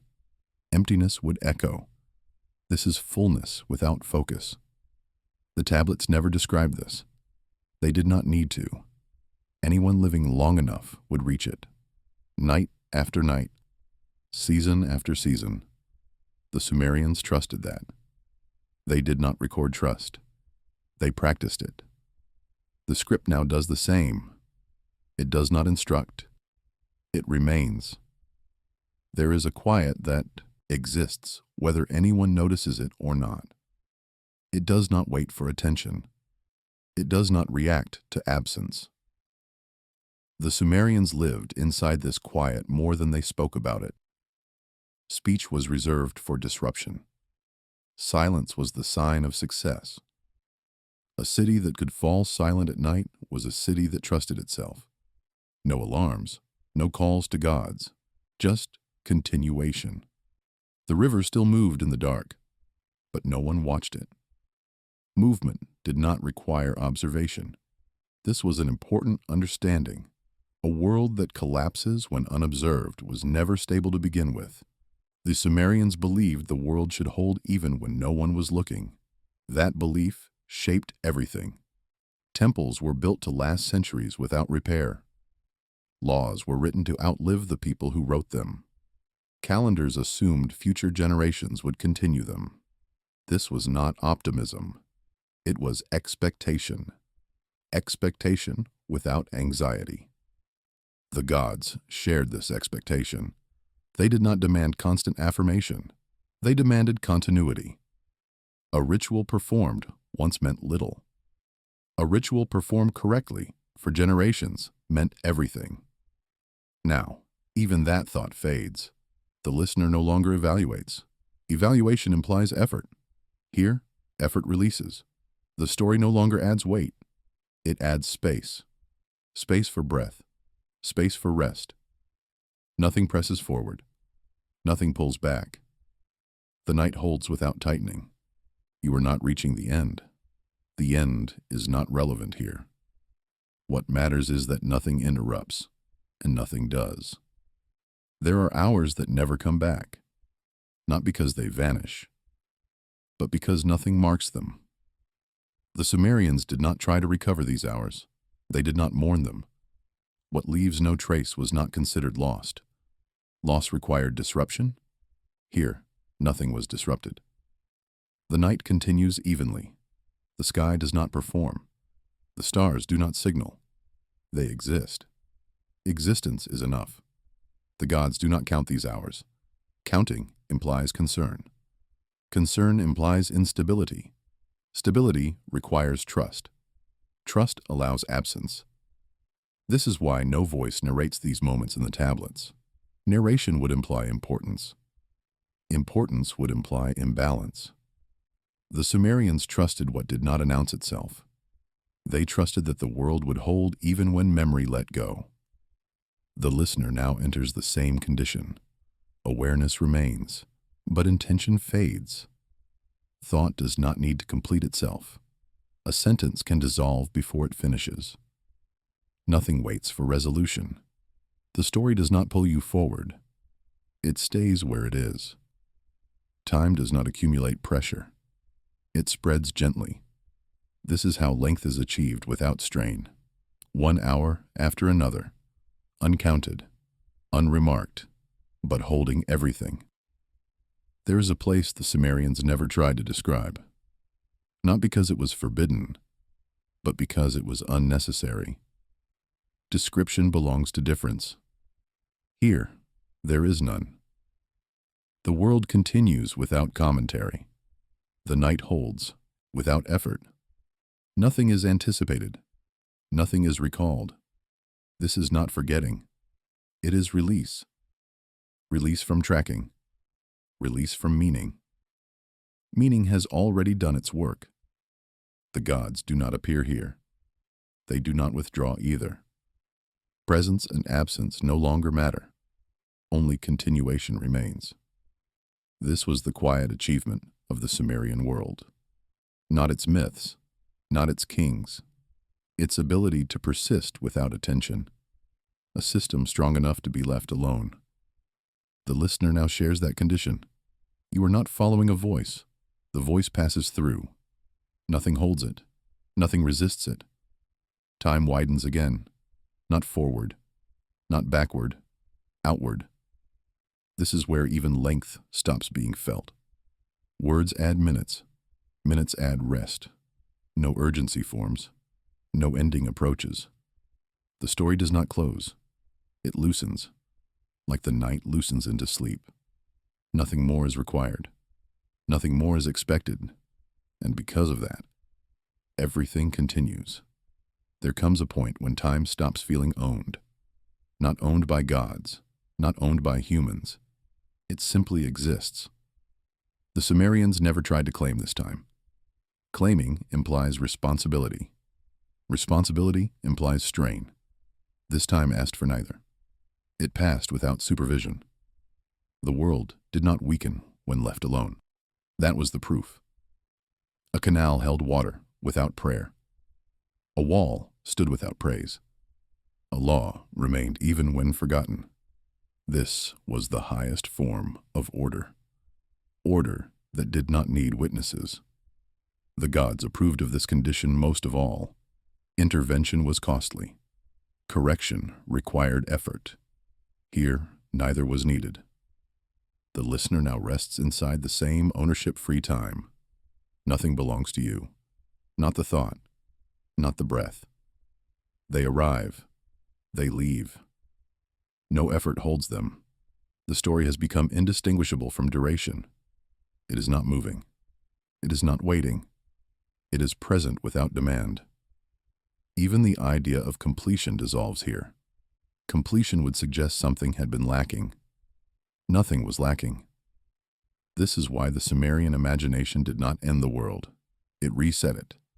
Reset implies continuation, and continuation has no edge. The voice you hear now does not lead. It accompanies. It does not insist on attention. It allows drift. This is the final discipline. Not understanding. Not belief. Allowance. And allowance requires nothing further. Time carries itself. The world holds itself. You are not required. And because of that, everything remains. At some point, even the word ancient loses its meaning. Not because time has passed, but because time is no longer measured. The Sumerian world did not move forward. It circulated. Days were not steps toward something. They were returns. Morning returned. Evening returned. The river returned to its banks. Nothing progressed. Everything resumed. This is why the past never felt distant to them. It was still happening. Creation was not behind them. It was beneath them. Under every brick, under every canal, under every rule. The first separation of sky and earth was not an event that ended. It was an action that continued. Sky still stayed up. Earth still stayed down. As long as that remained true, nothing else required attention. The gods did not need to speak. They were already obeyed. Silence, in this system, was confirmation. Only when something broke did language return. A storm that arrived early. A flood that rose too high. A harvest that failed. Those were questions. And questions meant correction was required, but here, in the long middle of existence, nothing breaks. This is where most lives are lived. Not in myth, not in catastrophe. In continuity. Children grow. They learn the same paths. They repeat the same gestures. The clay remembers their hands. The city remembers their footsteps. The gods do not intervene. Because intervention would mean something went wrong. Instead, the world breathes evenly. This is the state the tablets never dramatize, because drama would misrepresent it. Drama implies tension. There is none here, only duration. Even death does not interrupt this rhythm. The dead descend, the living remain. Both processes are expected. No shock, no protest. The underworld does not threaten. It receives. The Anunnaki do not watch. They wait. Waiting is not inactivity. It is readiness. Everything is in place. And now, even this description loosens. Words thin. The listener no longer tracks meaning, only cadence. Like footsteps fading into sand, like water flattening after a ripple. The story has not ended. It has simply reached the state the Sumerians trusted most, the state where nothing needs to change. There is a long stretch the tablets never interrupt, not because it is empty, but because it is stable. This is where most existence resides, not at the beginning, not at the end, in the middle. The middle does not announce itself. It does not arrive. It simply continues. The Sumerians did not romanticize this. They depended on it. A stable middle meant crops grew without omen, contracts held without divine dispute, families persisted without catastrophe.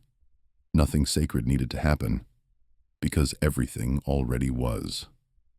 The gods were not absent here. They were embedded in weights and measures, in calendars, in boundary stones. Divinity was not a presence. It was a system. This is why temples resemble warehouses, why prayers resemble receipts. Order mattered more than emotion. Emotion fluctuates. Order sustains. The scribes understood this deeply. They wrote not to inspire. They wrote to preserve. Preservation is quiet work. A line of numbers. A list of names. A record of grain. These documents outnumber myths by thousands. This is the real archive of civilization. The myth explains why the world exists. The ledger ensures it continues. And so the long middle stretches. Kings reign. Their names are written, then erased. Not violently, naturally. A new name replaces the old. The tablet does not judge. It updates. This is the rhythm of power.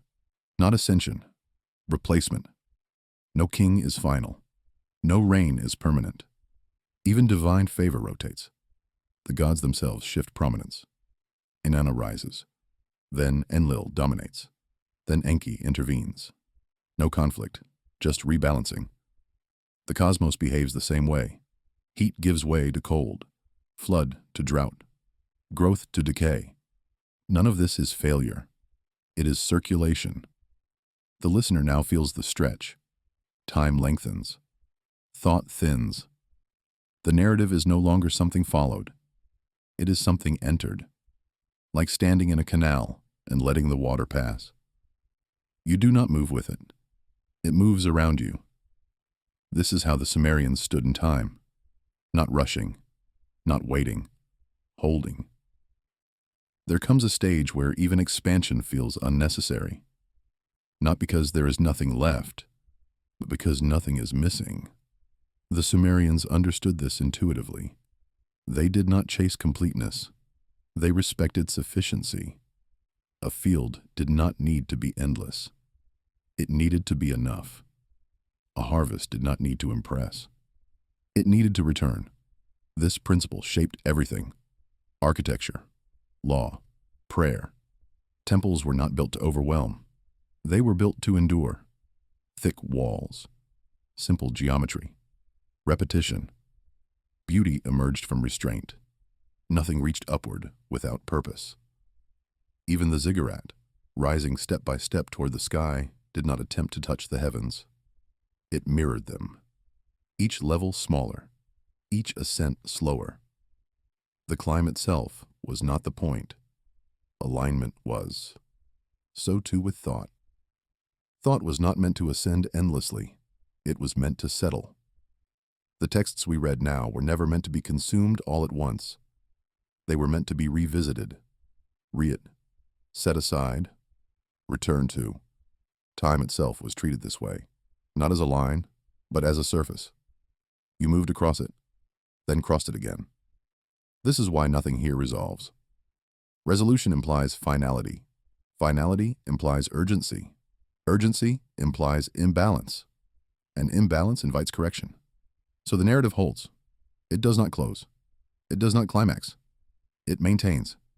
The Anunnaki remain below. The gods remain distributed. Humanity remains between. The space between is where life happens.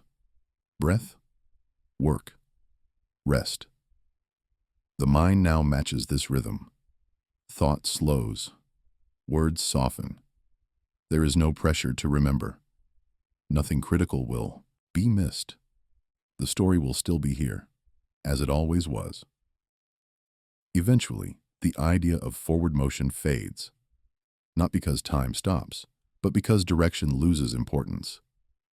The Sumerian world was not moving toward a destination. It was holding a position. To hold position required effort. Constant, quiet effort. Canals had to be cleared. Bricks had to be repaired. Boundaries had to be reaffirmed. None of this was celebrated.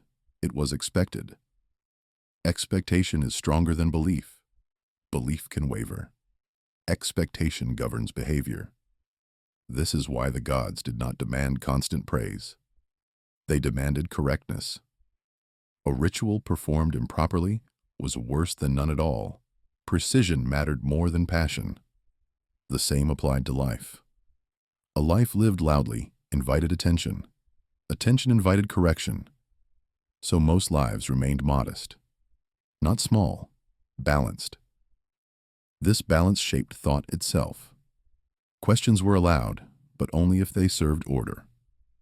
A question that destabilized without repairing was discouraged. Curiosity existed, but it was constrained. The modern listener may feel tension here, a resistance. We are trained to escalate. They were trained to sustain.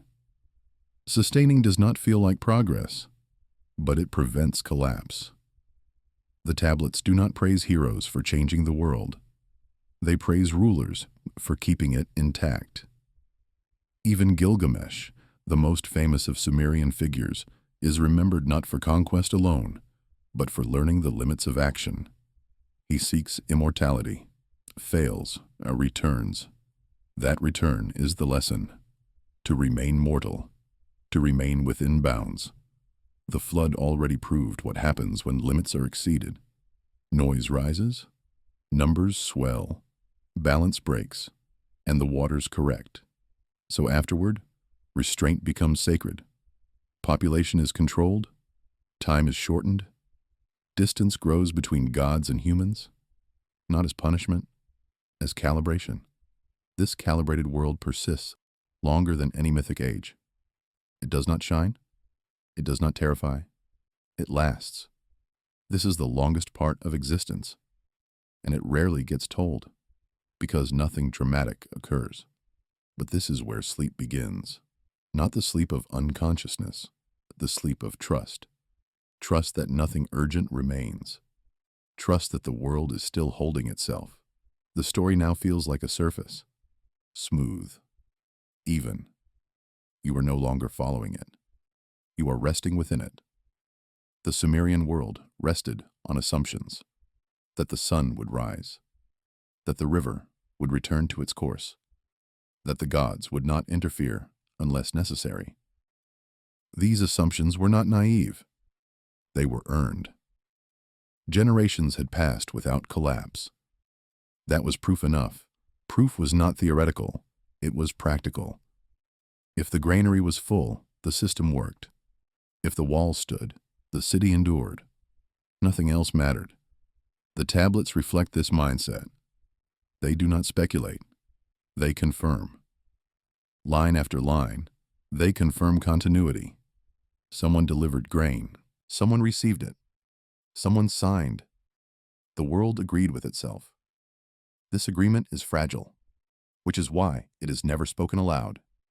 To name stability is to tempt its absence. So the Sumerians did not praise peace. They behaved as if it would continue. Behavior was belief. The gods observed this and approved. Approval did not come as reward. It came as non-intervention. The greatest blessing was being unnoticed. The Anunnaki remain silent in this state. They are not needed. Judgment only follows disruption, and here, nothing disrupts. The listener now feels the same condition. Thought slows not from boredom, but from lack of necessity. There is nothing to resolve. The mind releases effort. This is not emptiness. It is completion without conclusion, like a circle without a marked start. You could enter anywhere. You could leave anywhere. The story does not mind. It was never about direction, only about holding. Nothing arrives now, and nothing leaves. This is not an ending. It is a condition. The Sumerians would have recognized it immediately. They lived most of their lives here. After the myths were learned, after the rituals were memorized, after the boundaries were fixed, life stopped explaining itself. It simply operated. Children learned by watching, not by questioning. The river taught timing. The sky taught patience. The city taught repetition. No one asked what it all meant. Meaning was implicit. When something functions long enough, it becomes invisible. That invisibility was success. The gods did not want to be seen constantly. Visibility meant disruption. So temples blended into the city. Ritual blended into labor. Even prayer lost urgency. It became routine, a greeting, a gesture, a habit. Habits carry worlds longer than belief ever could. Belief flares. Habit endures. This is why civilizations collapse not from lack of faith, but from broken routines. A canal neglected. A boundary ignored. A calendar misread. Collapse does not roar. It erodes. But here, erosion has not begun. Everything remains aligned. The long middle stretches further. Time does not thicken. It thins. Moments slide into one another. There is no emphasis. The mind no longer highlights. Attention drifts gently. This is not boredom. It is safety. Safety allows rest. The Sumerians trusted this state more than any prophecy. Prophecy implies instability ahead. Stability needs no warning, and so nothing is said. The story continues without narration. You are still here. The world is still holding. Eventually, the idea of depth dissolves, not because nothing lies beneath, but because nothing needs to be reached. The Sumerian world rests here, on an even surface, not flat in meaning, flat in urgency. Nothing presses upward, nothing pulls downward. The gods do not descend. The dead do not rise. Everything stays where it belongs. This is not stasis. It is alignment sustained. Sustaining requires no announcement. A field remains a field. A wall remains a wall. A name remains legible. The tablet does not care who reads it, only that it can be read again. Again is the key word. Again means survival. Again means transmission. Again means the future resembles the past closely enough to function. The Sumerians did not aim for novelty. Novelty destabilizes. They aimed for recognizability. A child should recognize the gestures of their grandparents. A city should recognize its own outline after generations. A ritual should feel familiar even when spoken softly. This familiarity is what keeps fear away. Fear arrives when patterns break. Here, no pattern breaks. The long stretch continues. Nothing sharp appears. Nothing resolves. The narrative is no longer moving. It is present. You are not waiting for the next line. You are resting inside the interval between them. Time is no longer segmented. It is continuous, like water without ripples, like air without wind. The story has become environment.